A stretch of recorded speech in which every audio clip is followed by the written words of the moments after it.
Hello everyone, ఈరోజు ఈ వీడియోలో నేను యూకేలో స్పినచ్ని ఇంట్లో ఎలా గ్రో చేస్తానో స్టెప్ బై స్టెప్ చూపించబోతున్నాను. ఈ వీడియో ఇంట్లో గార్డెనింగ్ చేయాలనుకునే వాళ్ళకి చాలా హెల్ప్ అవ్వచ్చు. నేను సీడ్స్ని వేయడం కోసం ఇలాంటి ఫ్రూట్ బాక్సెస్ని యూస్ చేస్తాను. మీరు సీడ్లింగ్స్ ట్రేస్ని కానీ లేదా స్మాల్ పాట్స్ని కానీ యూస్ చేయొచ్చు. ఇప్పుడు దానిలో సాయిల్ ఫిల్ చేసుకొని పక్కన పెట్టుకోవాలి.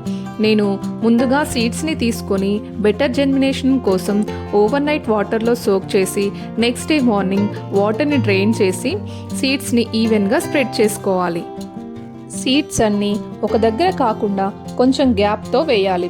ఇలా చేయడం వల్ల ప్లాంట్స్ హెల్తీగా పెరుగుతాయి. ఇప్పుడు వీటి మీద ఒక థిన్ లేయర్ సాయిల్ని లైట్గా కవర్ చేసుకోవాలి. ఎక్కువ సాయిల్ వేయకూడదు. సీడ్స్ని జస్ట్ కవర్ అయ్యేంతలా ఉంటే చాలు. ఇలా చేస్తే ఫాస్ట్గా జెర్మినేషన్ అవుతాయి. ఇప్పుడు లైట్గా వాటర్ని స్ప్రే చేసుకోవాలి. నా దగ్గర ఉన్న వాటర్ స్ప్రేయర్ పాడైపోయింది, అందుకే నేను ఇలా స్లోగా సీడ్స్ డిస్టర్బ్ అవ్వకుండా వాటర్ని పోస్తున్నాను.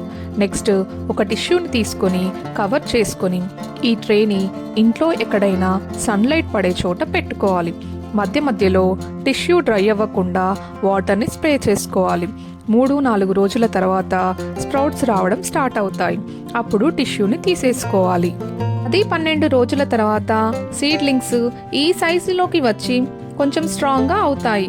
ఇప్పుడు నేను వీటిని పెద్ద పాట్లోకి మార్చడం కోసం ఒక్కొక్క సీడ్లింగ్ని స్లోగా రూట్స్ డ్యామేజ్ కాకుండా తీసుకొని ఈ సీడ్లింగ్స్ని మనం రెడీ చేసుకున్న పాట్లోకి కొంచెం కొంచెం గ్యాప్తో పెట్టుకోవాలి.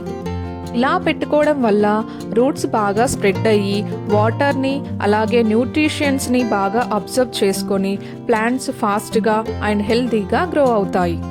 చూస్తున్నారు కదా, నేను ఇవి లాస్ట్ టైం ఈ ప్రాసెస్లో గ్రో చేసుకున్న పాలకూరనే. ఎంత హెల్తీగా గ్రో అవుతుందో. మీరు కూడా మీ ఇంట్లో ఈ ప్రాసెస్లో ట్రై చేసి చూడండి.